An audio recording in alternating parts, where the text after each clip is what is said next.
I'm Kate, and I'm here at the Canadian Science Policy Conference with Anton, Holland, the president at NIVA Incorporated, and I'm here to ask him some questions.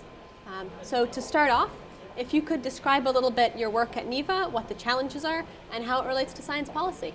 Okay, great. Well, NIVA is a company that carries out science, technical, and risk communication. So we have a lot of opportunities to start with. And we work in just about every subject matter area, from fisheries to pharmaceuticals, nuclear energy to Earth observation, defense and security to antimicrobial resistance.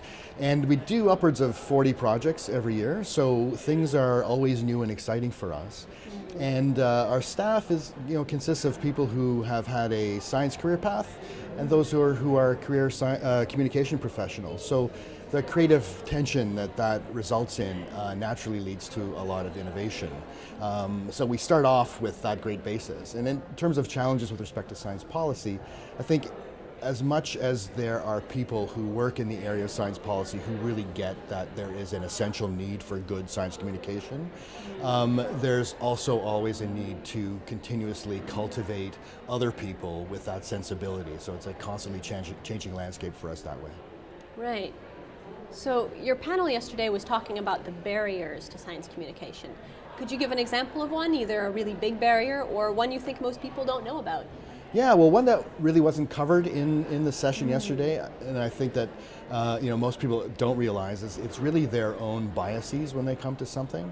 So if you work in an area on a day-to-day basis, you may not intuitively realize that other people may not arrive at the same conclusions that you will, even though that you know that those conclusions are so obvious, right? So you have to continuously work to understand your audience, what their needs are, what their concerns are, what their fears are, in fact, in some cases. You have to build their trust, and then, of course, effectively execute on that promise in order to have a successful outcome. Right. And you'd mentioned earlier about people who understand the importance and the value of good science communication. So could you give an example of that impact of that good communication? Right. Well, good science communication in general is when we're able to communicate to whatever audience, what scientists do, how they do it, why it's important. And great science communication, of course, is when we have an impact on society when we're doing that work. It's often difficult to determine when you've had that impact. That kind of retrospective analysis is often hard to do. So I'll give you an example of what I think is a big one, right?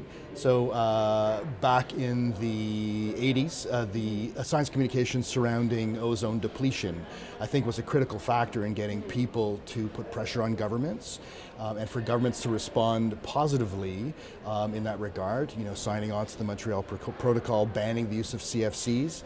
And so now, decades later, we see the results of that, where the ozone hole, as they called it at the time, is showing significant signs of repair, which has a major impact on the health and well-being of people around the globe.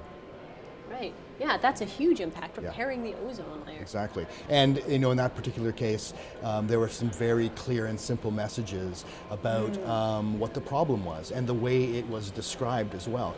Even the fact that they called it an ozone hole, while that is not necessarily an accurate description, it did paint a picture for people, right? It presented what seemed like a big problem. It's a hole, but it was also a problem they could deal with. I can fill a hole.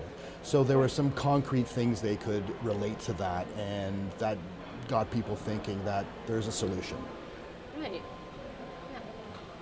Great to have people thinking about solutions like that. Yeah. So we're here at the Science Policy Conference, and I was wondering what you thought was the greatest value of this conference. Oh, really? Yeah.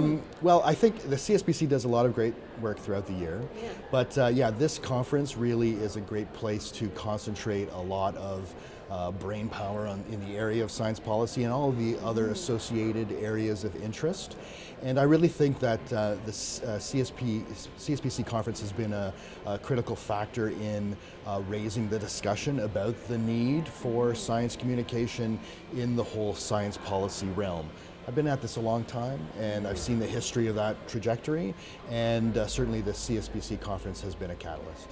Yeah. Yeah, that's great to hear. Definitely been having a lot of interesting conversations here. Yeah, it's really grown. Excellent. So thank you so much for your time and your insight. You're welcome. And I'm wondering if there's anywhere where our viewers right now can go and find you for more information. Yeah, well, you can go to our website, www.niva.com. That's niva.com. We also have a Twitter account and a YouTube channel, but if you go straight to the website, that's a good place to start. Excellent. Great. Thank you very much. And I hope you enjoy the rest of your conference. I will indeed. Thank you very much.